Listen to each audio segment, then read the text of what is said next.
So I will right click in my system and add an fountain. And now I'll go particle system, initialize particle. We have cleared life and position, life and color, sorry. Now we will cover this position mode.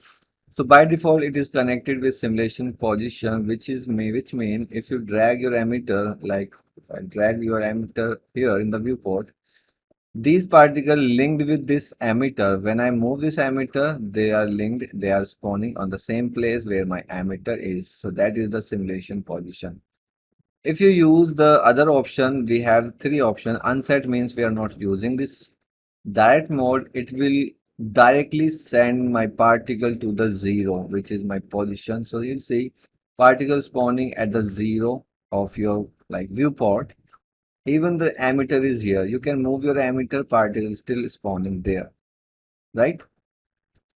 So it will not move with your emitter, it will spawn there. You can offset these particles from here. You can put some value if you want. So like if you have a sphere here and this is sphere, let me make this unlit. So if you want these particles to spawn here, you can just copy this sphere location and just paste that here. Oh, it will not paste like that. You need to copy one by one.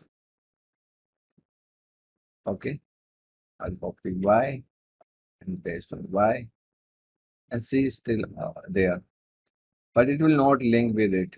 Cool.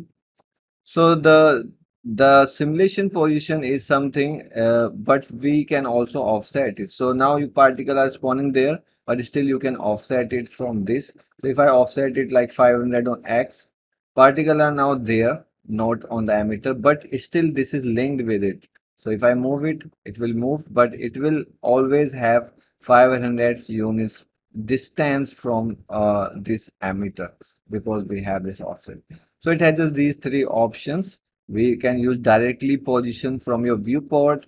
We can link it. You can make it user parameter like this, but we will cover this user parameter thing in separate video. How does it work?